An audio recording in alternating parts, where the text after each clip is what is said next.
Good afternoon, everybody. Welcome to Let Your Life Speak. I hope you enjoyed the in-house quiz. I can assure you, having just sat through the first session of this talk, you're really going to enjoy the next 45 minutes or so. We're delighted to be joined by John Vincent, who's going to introduce himself in a moment.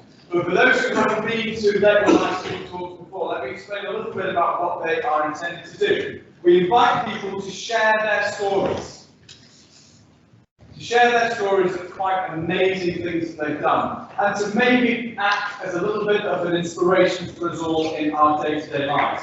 And I know, because I've heard what John has to say, that you're going to get exactly a sense of that through his talk. Now, just before we get underway, we are quite close together here in the meeting house. If you want to wear your masks, please do so. Can you make sure, of course, that any mobile devices you have are in your pockets and not referred to at any point during the afternoon talk? And sit back and enjoy. And then a big simple welcome to John Vincent.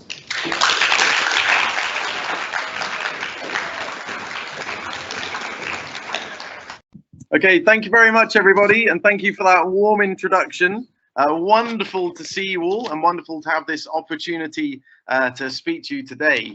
My name's John. I'm actually from Somerset. I'm from Axbridge, but I went to the other school. I went to King's of Wessex back in the day.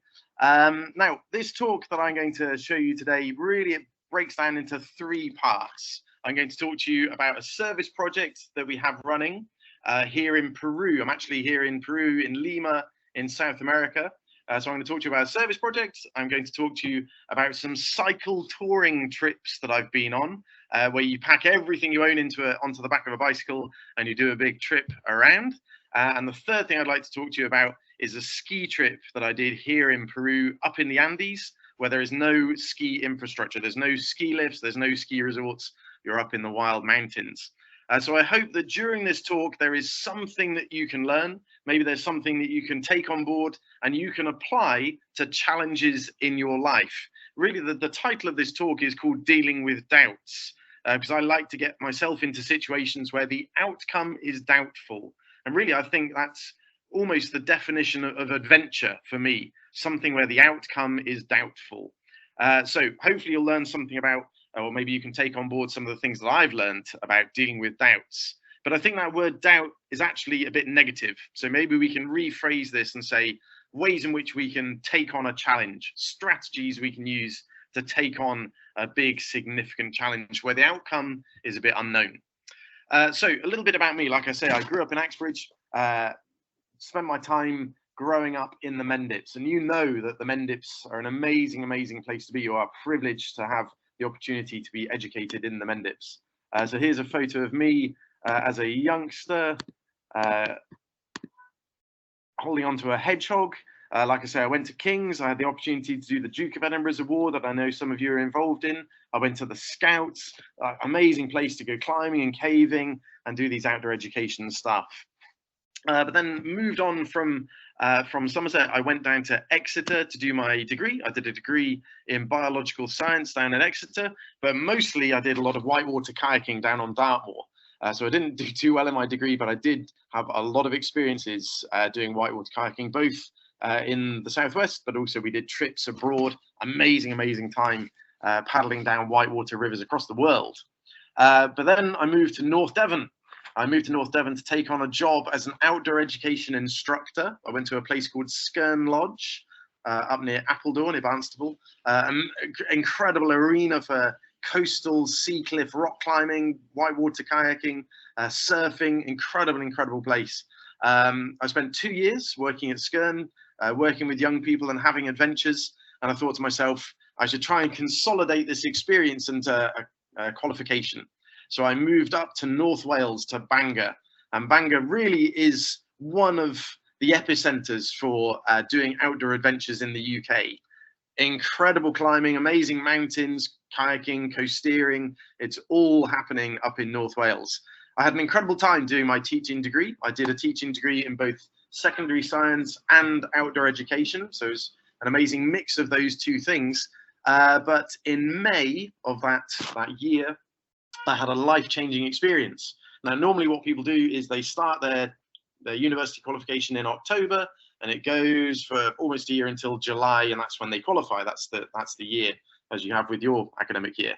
But I had a big climbing accident in May, so it meant that I didn't actually qualify until November, and I missed the opportunity to start teaching that year in September.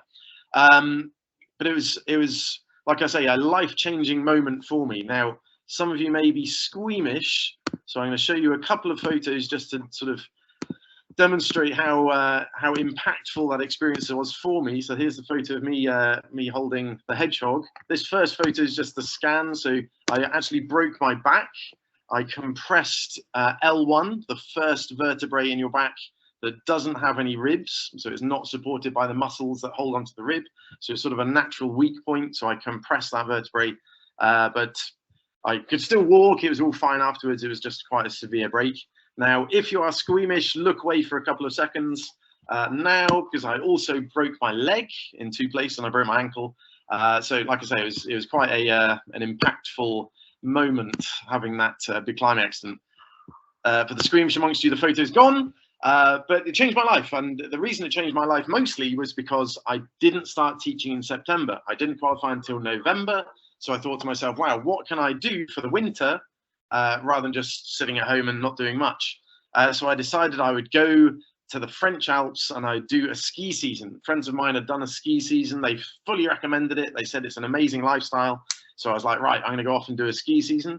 I got a job as a driver, so it meant I could rest my legs during the days that I wasn't skiing.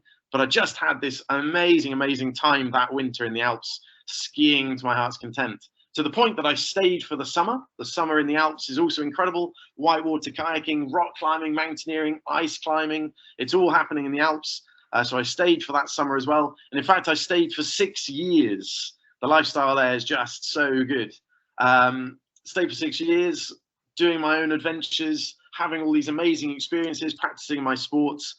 But it got to the point where people were saying to me, oh, you're living the dream. You're doing all these adventures. It must be amazing. And I'm like, it is an amazing lifestyle, but there's something missing. And that thing that was missing that I identified later was this opportunity to give something back to a community. I was doing my experiences, my climbing, my kayaking, driving a bus, which really didn't have many career opportunities, as you can imagine. There wasn't any opportunity really to give back to a community in a meaningful way. So that was the thing that I was missing in the Alps. And then I got an offer. I got an offer to apply for a job in Peru as head of outdoor education at an international school. And for me, it was this big call to adventure. And I took the opportunity with both hands. I applied for the job, I was successful, and I moved from a small town in the French Alps to a city of 10 million people, which is Lima on the coast here in Peru. So it was a giant change. I went from a small French village to a giant South American city, from speaking a bit of French to not speaking any Spanish, from having lots of friends I could do adventures with to knowing nobody. Everything got turned up on its head. I went from doing a job that was very easy to a job I basically had no idea about. So that first year, things were very difficult. It was a huge, huge challenge. But it's been an absolutely amazing experience in the 6 years that I've been here in Peru. I'm head of outdoor and I also teach biology. It's just an incredible blend. Now, one of the things that we do on all of our outdoor education trips, just to try and make some of these links for you, is that we always have a service project of some description. So we will take our students off to somewhere outside of the city. We'll go camping, we'll go mountain biking, we'll go rock climbing, and we also have a way of contributing back to the community, a service project of some description. Normally it's something physical. We'll build some houses, we'll build a school, we do something with infrastructure. So obviously when the pandemic hit, that caused us big problems, and we were thinking of ways in which we could try and do service projects still, but via Zoom. Now, at the school, we obviously have a team of gardeners, and we have a team of cleaners, and we have a team of science techs, and generally these people live in the more impoverished areas of the city, the poorer areas of Lima. Now, the school was still paying them, even though most of them weren't coming into work. So we were still paying our cleaners and our gardeners, and they were living in these impoverished areas. So we said to them, look, please can you go into your communities and each of you find 10 families that you can identify as being families that are really struggling more than others during the pandemic. So this could be single mothers, It could be families where there's a child who has some sort of disability, some sort of illness, some way in which these families are marked out as having an extra struggle during the pandemic. And immediately we had a list of 300 names of families in these poor areas of Lima. We published that list with our staff, and we said to the staff, okay, if you go onto this website, which is a bit like Asda, it's called Plaza Vea, it's a supermarket, you can make an online order, buy all of these items like very basic rice, pasta, some washing powder, just the basics, buy this online and it will generate a code. You can then pass that code to one of these families. They can go to the store and collect it. They don't need to go into the store, so there's less chance of contacting other people. They can just collect what you bought for them and you'll have helped this family. But part of the reason was we wanted to help these families, and also we wanted our foreign staff to make a phone call to one of these families, explain what they'd done, pass them the code, and to generate this connection between our foreign staff and a family they just would not have contact with otherwise. So it's an opportunity that presented itself in the pandemic to drive this connection between our staff and these families. So all of these 300 families had something bought for them. Fantastic. We then passed the project on to our students. We have a course here, which is a project-based learning course, and it's called Impact.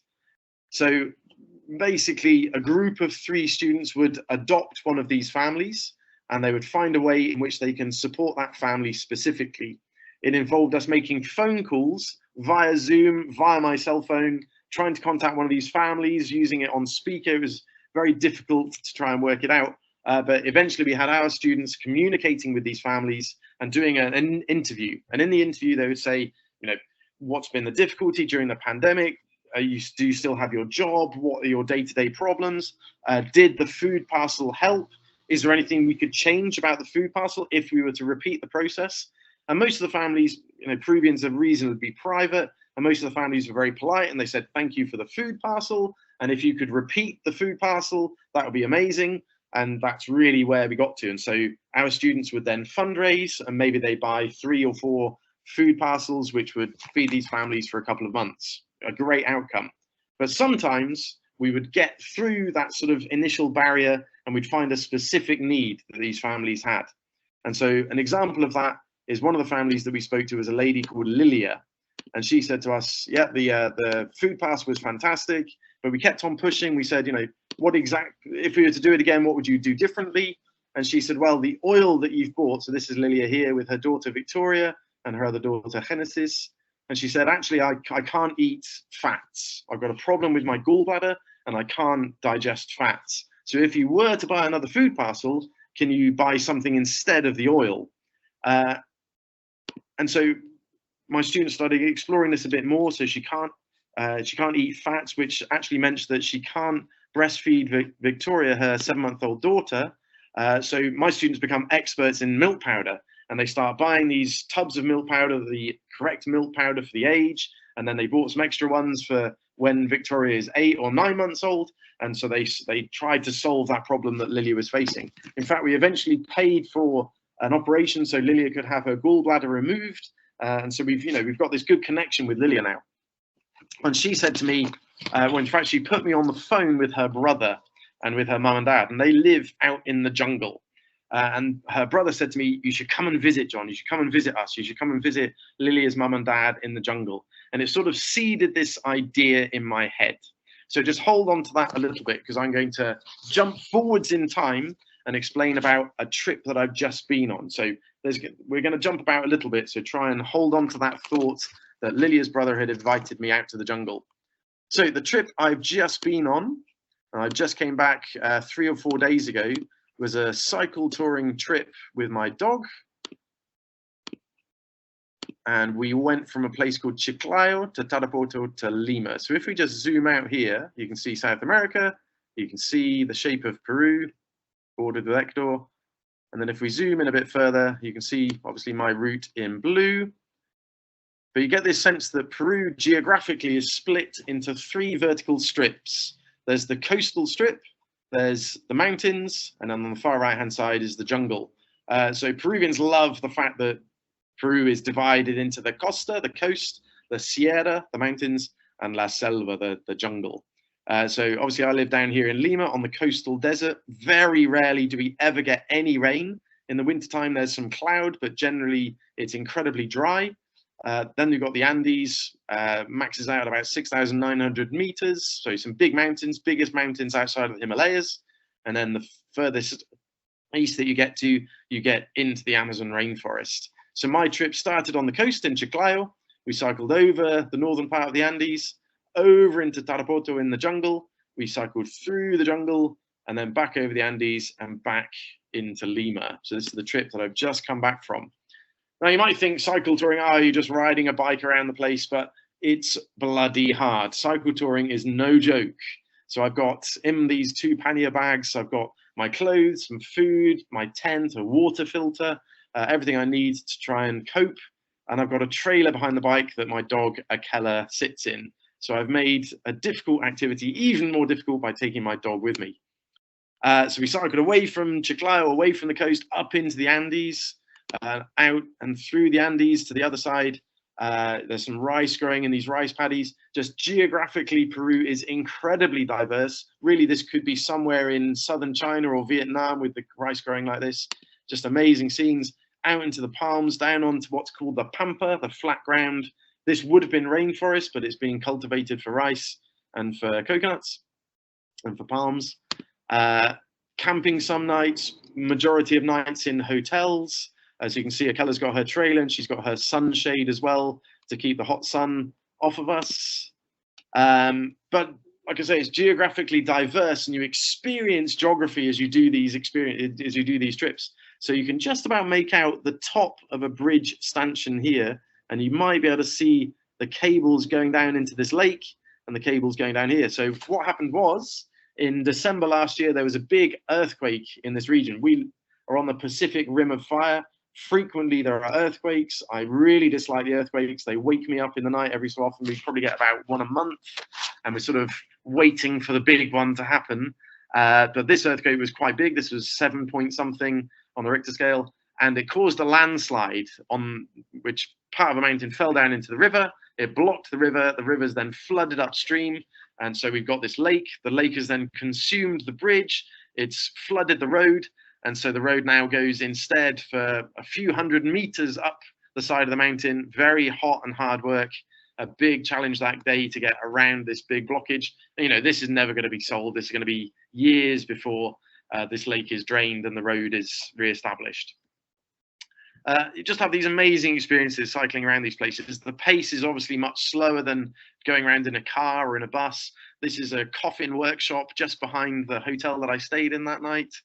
I got to see the 7th largest waterfall in the world. This is Gokta Falls, up in what is called the Ceja de la Selva, the eyebrow of the jungle. So this is like cloud forest, if you like. The climate is a bit cooler than the rainforest. But just traveling around with my dog is just amazing. So here's Akela being very curious. She's a very curious dog, and she likes to suck the juice out of all the experiences that she has. So here we are with some sort of giant rhinoceros beetle in the middle of the jungle, holding on for dear life as we cycle across the pampa in her trailer. I try and teach her about bravery. So here she is going off without the lead across an Indiana Jones bridge, looking at giant snails, macaws. She really enjoys having these experiences. But like I say, we're in the active geography. We're cycling through the wet season. So although it's summertime here, it's winter time with you guys. Summertime here means the wet season. So there's lots and lots of heavy rain, big rain systems that come through across from the Amazon, soaks the ground, big landslides happen. Sometimes these block the roads for days.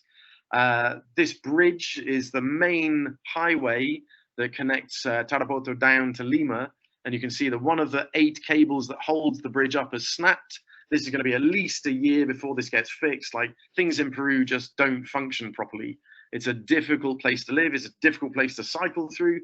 But Peruvians get on with it.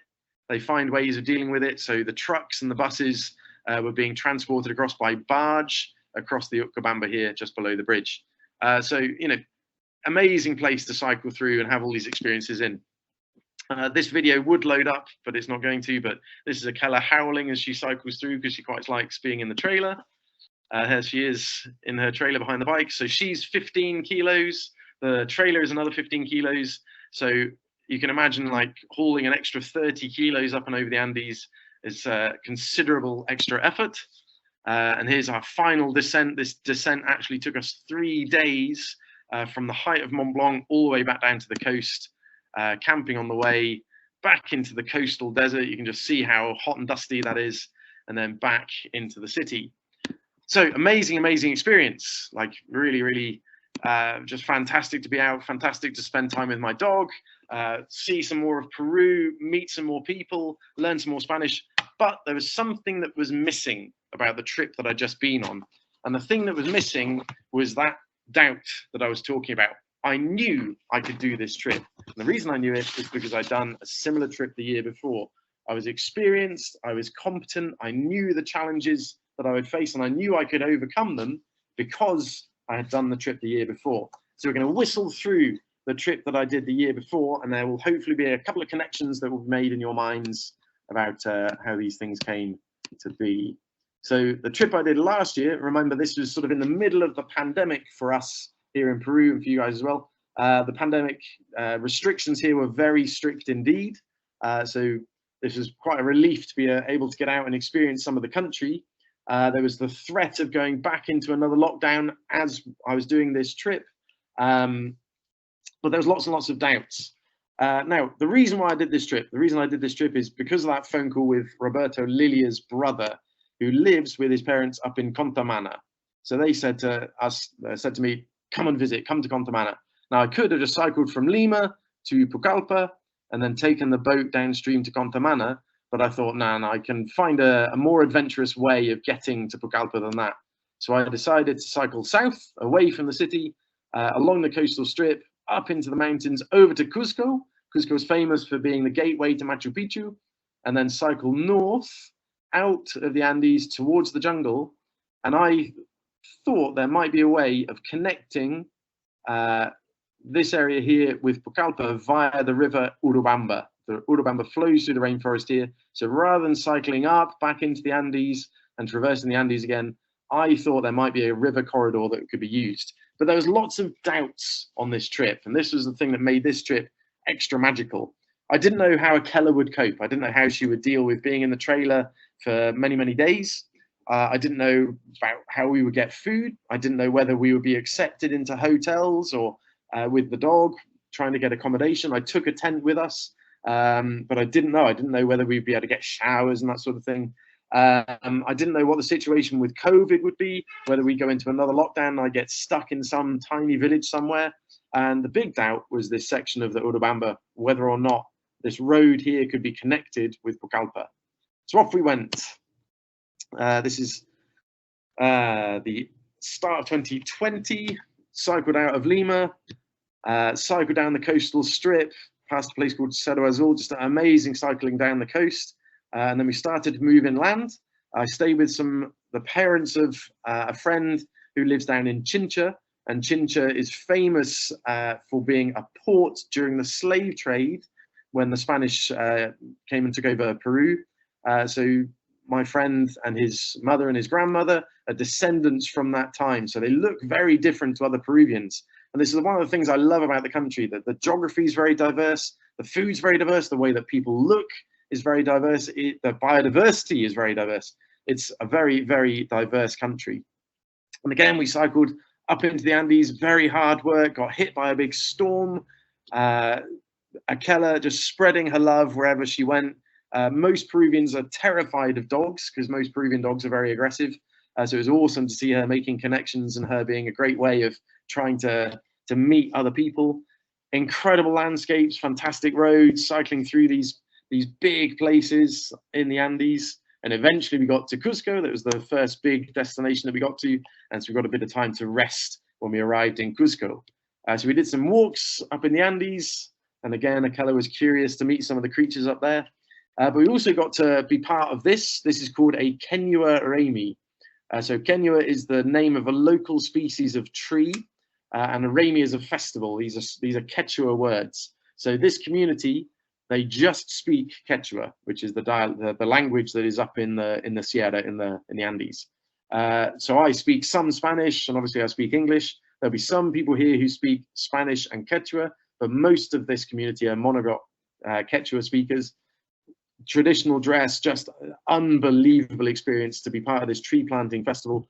The trees are being planted to stabilize the soil and to reduce the water runoff, provides habitat for birds, fixes carbon from the atmosphere. So, you know, lots of positives for doing this festival. We planted 16,500 trees in that day. Most of the time I was with this very old lady who just kept on shouting at me in Quechua for doing things wrong. So, you know, incredible experiences that we had on our way. This is a butcher shop that Akela was obviously quite excited about. But we carried on cycling away from Cusco, heading north to see if we could pick up the river. And I bumped into Ruben. So Ruben is a friend of mine who's a schools inspector, and he lives up in Tarapoto. So he said to me, he was on holiday down in Cusco, and he said to me, "Oh yeah, you should come to Tarapoto and I'll show you around. You can stay in my house, I'll show you around. We can go to see these different attractions, these different sites." And that sort of lodged this idea in my head, a bit like Roberto's phone call, where he said, "You should come to Contamana." Ruben says to me, "You should come to Tarapoto," which is where I've just come from. So that I fulfilled my promise to go and visit Ruben and his wife Merle up in Tarapoto. Really, that's the reason why I did that trip that we've just been on. So we carried on. We cycled out of the Andes, breaking hearts as Akela gets dragged through these villages. Obviously, these people look completely different to other Peruvians that you've seen on these photos already, but they still are part of Peru. The diversity of the way that people look is really incredible, but there's some little things that connect the country together. So this bottle this lady's holding is Inca Cola, and Peru is one of 2 countries in the world where Coca-Cola is not the most popular drink. So Inca Cola is the most popular drink in Peru. Iron Brew is the most popular drink in Scotland. But you'll find Inca Cola everywhere in Peru. It's one of those things that connects all of the people in Peru, even if they live in the jungle like these people do, or they live on the coast, or they live in the mountains, or they speak different languages. There's something that will connect them. In this case, it's a soft drink. So we now leave the main road and we're trying to cycle along the path that will eventually get us to where I think the dock is, to then take the boats north downstream to Pucallpa. And I still don't know if it's possible. I've done some research, haven't found any concrete information. I've zoomed in on Google Earth and I still can't work out whether it's possible. So we cycle along this track, 40 kilometers, the trailer breaks. It was quite a dramatic day. Kelly obviously gets covered in mud, but we eventually make it to the town Ivachoti. We pick up a boat and it takes us 5 days going downstream the boat to eventually get to Pucallpa. This first day is the only day of any white water through this canyon. Spectacular, with these waterfalls coming in from the side, just like unbelievable experience. But then you pop out of that onto the Pampa. The river is flat but flowing fast, and we stayed 4 different nights in 4 different villages as we went through. Many hours on the boat, but amazing experiences being in the middle of the jungle. And one of those experiences was in this place called Sepawa. And in Sepawa, there is a native community called the Epani. And this lady here that you can see, she can remember when this community was first contacted by the outside world 40 years ago. So their first contact was 40 years ago. She only speaks Epani, and the younger members of the community can speak both Spanish and Epani, so they could translate for me as I had a conversation with her as she walked my dog. Just amazing experiences. Lots of logging going on, lots of growing of coffee and of cacao for for chocolate. More days in the boat, my bike and my trailer on top of the boat as we head on downstream, and eventually we make it to Contamana. I fulfill my promise again. I go and see Victor, who is Lilia's dad. I see her mother as well, Mirtha, and spend some time up in Contamana.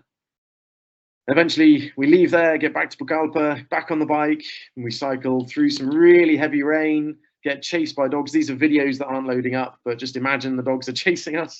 I'm vegan, so obviously I don't eat chicken necks and heads or chicken feet, even if they are battered and delicious looking. There's a Keller in her trailer, just trying to relax as we cycle up into another storm as we approach the Andes. She formed this habit of putting her elbow out of the truck, out of the trolley like a trucker. Eventually, we go over the top, cycle down The other side, another multi-day descent as we cycle and camp all the way back into Lima. And again, incredible trip, but the really special thing about that trip was these doubts. Just like I was uncertain as to whether certain parts of this were possible. The river corridor, whether or not we get hit by COVID and get locked down again, whether we get accommodation. There was lots of doubts about that trip that really made it quite special. So that's the service project talked about, and that's the cycle touring trips talked about. And now I'd really like to talk to you about another trip that I did, a very special trip to me, which was really laced with doubts. There was lots and lots of things about this experience that I was really unsure whether it would be possible. And this was the ski trip that I did here in Peru in 2019. So we have our July break. It's a 3-week break. It's a bit like the break that you have over Christmas is our July break here. It's 3 weeks long, and obviously all of the teachers want to do something significant with that time. So even in May, the teachers are talking to each other saying, oh, what are you going to do for the July break? And so I was thinking, oh, I should try and do something significant during the July break. And I had this idea in my head, in the back of my head, that I'd like to go mountaineering. I'd like to go back to the Andes. I'd like to ski in Peru. I'd not been skiing since I'd been in the Alps. So I'd like to do something significant with that break. So I was saying to people, oh yeah, I'm going to go and ski this particular mountain in the Andes. And my colleagues would sort of suck their teeth and say, that sounds very dangerous. And I think to myself, well, yeah, it is very dangerous, but I've thought about the risks and I've thought about ways in which I can manage the risks. And actually, you don't have a clue really what you're talking about because you don't have the experience of skiing that I do. But yet these doubts that they were giving me, I was sort of absorbing all these doubts and these anxieties from my colleagues. They're saying, oh, it's very dangerous. That sounds very risky. And I'm like, oh, no. And it started to get a bit much. But nevertheless, I had this idea that I was going to go through with my plans and I was going to go and ski in the Andes. But already I was feeling this sense of doubt and anxiety. So I'm going to show you some photos from this trip.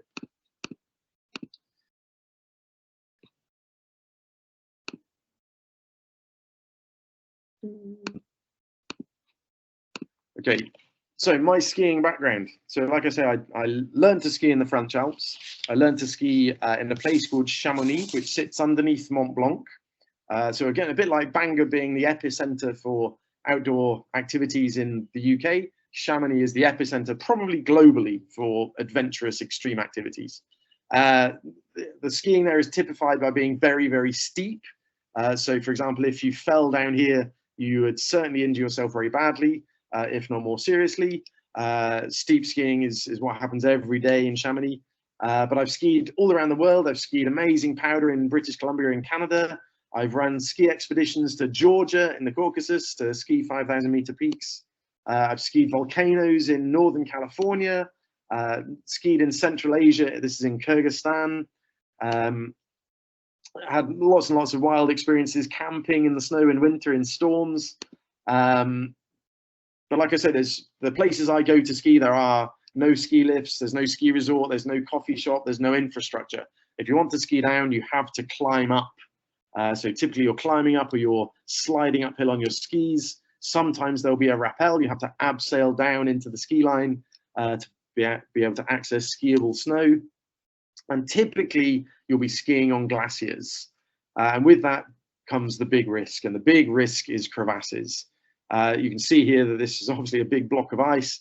In the middle of the photo, this is skiable snow.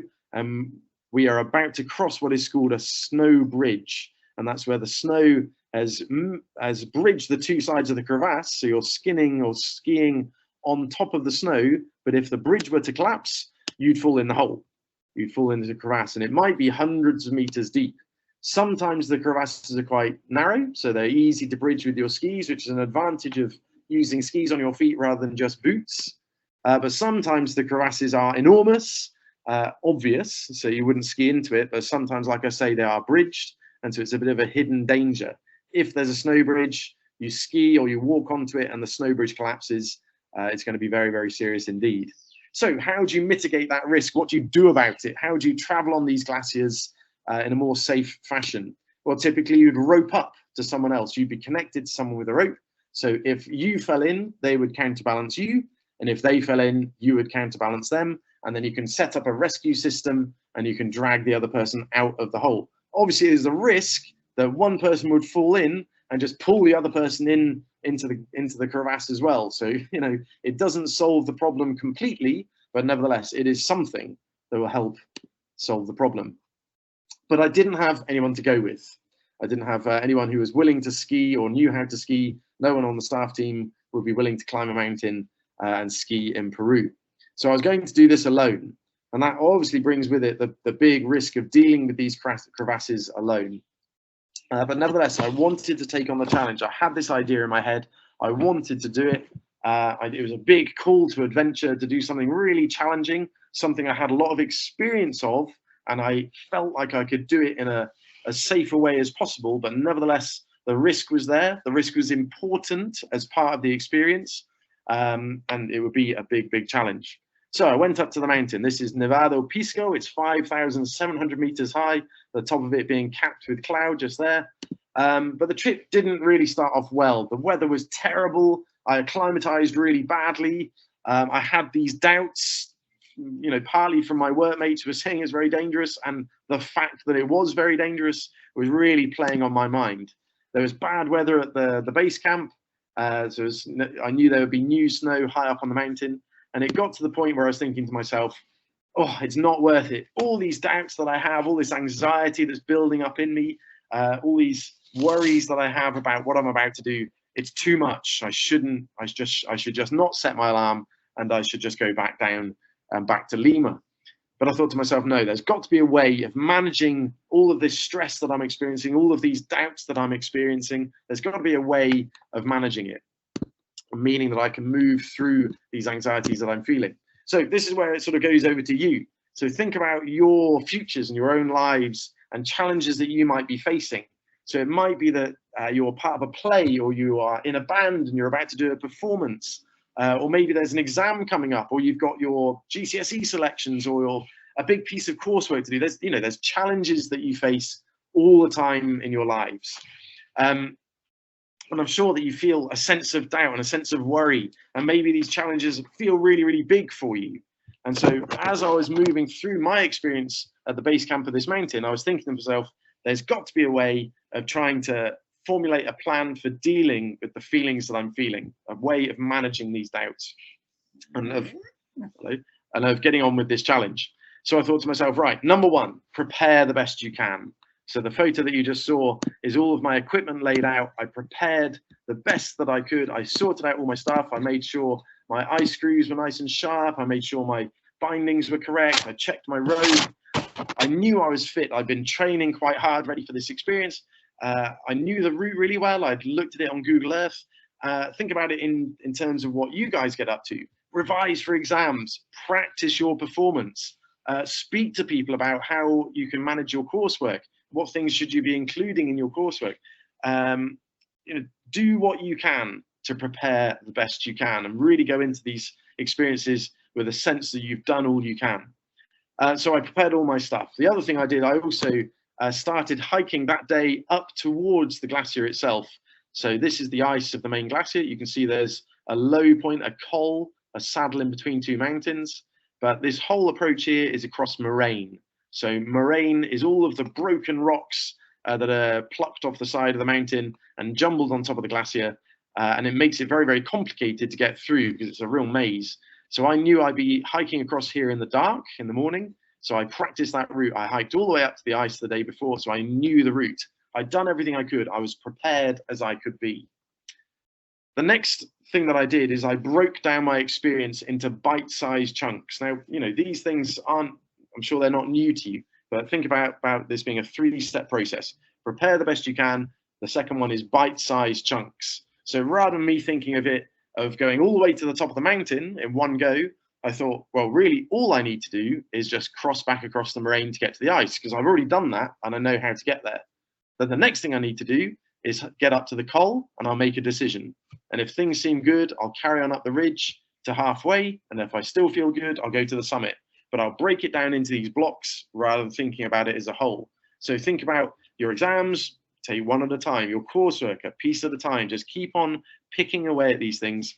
the performance, the play, whatever it is that you'll be doing, just think about it in bite-sized chunks. What do I need to do next? Complete that, move on to the next bit, to avoid the pressure of thinking of it all as a big whole. And the third thing I thought about was strategies and partial solutions.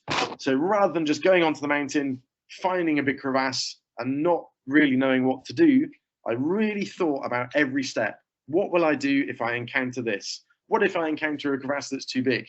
And I thought about a way in which I could use my rope and I could protect myself and I could traverse across the crevasse and keep myself safe if the crevasse was really, really big.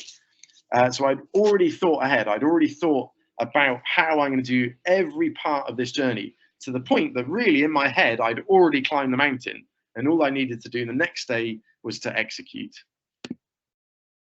There's another photo. You can see the path going up through the moraines. Beautiful, beautiful place, but the weather's terrible. And the other thing I was thinking about is, oh, what if a storm comes in? Well, really a storm coming in would be a line in the sand. I would retreat and get back down to the base camp. So I went to bed that night and still these thoughts are rotating around in my head. It's uncomfortable. I'm thinking to myself, it's not worth it. I just won't set the alarm. But I did set the alarm. I knew that all I really needed to do was repeat that route back up to the ice that I'd done already that day, make a decision, and at least I have failed without doubt rather than not even trying. So what happened to me? I woke up the next morning and somehow all of the doubts had gone. I woke up at 2 a.m. and hiked up the route I'd done the day before, up onto the ice, up to the col where my decision point was, the saddle in between the two mountains. And I could see this mountain here called Artisan Rahu, which is the Paramount Pictures mountain with the stars that go around it at the start of movies. So you're just in this amazing place with these really famous mountains. You hike up, the dawn starts breaking, these incredible scenes of the Wandois. Keep on hiking up, you can now see Huascaran, which is the highest peak in Peru, with the first rays of sun touching the top. Obviously, it's the highest point, so it'll catch the sun first. The sun hits me just over the shoulder of Chacrarahu, this mountain here, the hardest mountain in the whole of the Andes to climb. And I get to the summit. And I get to the summit of the highest mountain I've ever climbed, 5,700 meters. I click into my skis on the top and I have the most amazing ski descent all the way back down to the edge of the ice. And I hike back down to base camp. But the thing that really got me was that it was, you know, one of the top 5 experiences of my life. It was an incredible, very special experience, not just the skiing, but the fact that I managed to overcome these doubts and I'd worked out this process for dealing with doubts. And I thought to myself how easy it would have been to not set the alarm the day before, to have not woken up and just gone back to Lima. And I would have missed out on a top 5 experience of my life just because I'd been overcome by my doubts. I'd not taken on the challenge. And I thought to myself, you know, what other challenges and what other top 5 experiences have I missed out on because I listened to my doubts and because I didn't find a way of managing my doubts? You know, these challenges you're all going to face. So please have a think about this. Have a think about whether or not you'd like to use that 3-part process of preparing the best you can, taking bite-sized chunks and breaking it down, but also thinking about strategies and partial solutions. That word partial is really important. You won't solve the problem. The crevasse risk will always be there for me. The fact that you might forget your lines, or you might play the wrong note, or you might make a mistake in your exam is going to be a factor, but you can find ways in which you can find a partial solution and do the best you can in those moments. So I hope there's something in there that is of some use for you. I'd like to say a big, big thank you to all of you for listening. And I hope that's been of use. Thanks.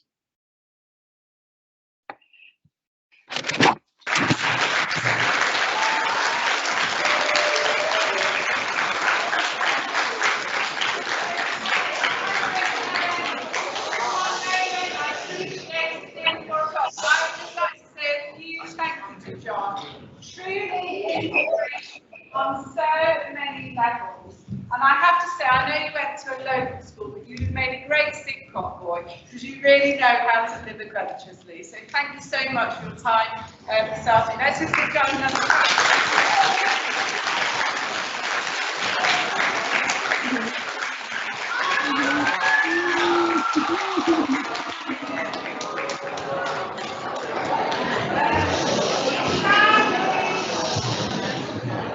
We don't have time to ask questions. I'm sure